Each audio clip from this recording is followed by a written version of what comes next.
So hello guys welcome back to my new video. So आजको भिडियोमा चाहिँ तपाईँहरूलाई म डडेलधुराको बारेमा केही कुराहरू जानकारी गराउन गइरहेको छु।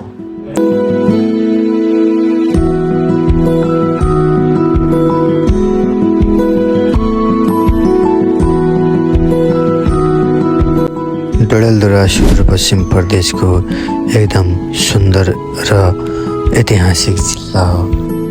हरियाली, पहाड, प्राकृतिक सौन्दर्यताले भरिपूर्ण जिल्ला हो। यो जिल्ला महत्त्वपूर्ण धार्मिक पर्यटकीय गन्तव्यमध्ये एक मानिन्छ। डडेलधुरा समुद्र सतहबाट उच्च उचाइमा अवस्थित भएकाले यहाँको मौसम वर्षैभरि नै रमाइलो र शीतल रहन्छ। यहाँ अवस्थित उग्रतारा मन्दिर, अमरगढी किल्ला तथा विभिन्न प्राकृतिक दृश्यहरूले आन्तरिक तथा बाह्य पर्यटकहरूलाई आकर्षित गर्ने गरेका छन्। डडेलधुरा विभिन्न जात जाति, भाषा र संस्कृतिको सरगम पनि हो। यहाँ स्थानीय बासिन्दाहरूको आत्यन्तिक परम्परा र जीवनशैलीले यस क्षेत्रलाई अझ विशेष बनाएको छ। प्राकृतिक सौन्दर्य, ऐतिहासिक महत्त्व र सांस्कृतिक विविधताले भरिएको डडेलधुरा नेपालको एउटा अनुपम पहिचान पनि हो।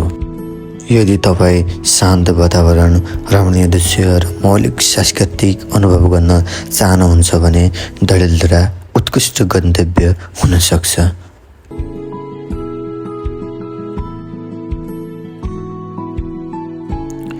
प्रशासकीय रूपमा डडेलधुरामा 2 नगरपालिका र 5वटा गाउँपालिका रहेका छन्।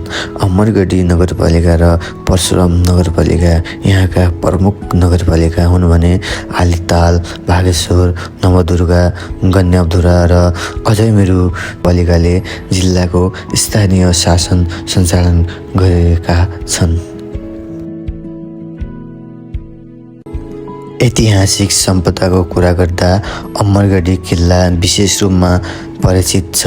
नेपाली इतिहाससँग जोडिएको यो किल्ला जिल्लाको गौरवको प्रतीक मानिन्छ। किल्लाबाट देखिने मनोरम प्राकृतिक दृश्यले पर्यटकहरूलाई आकर्षण गर्ने गर्दछ।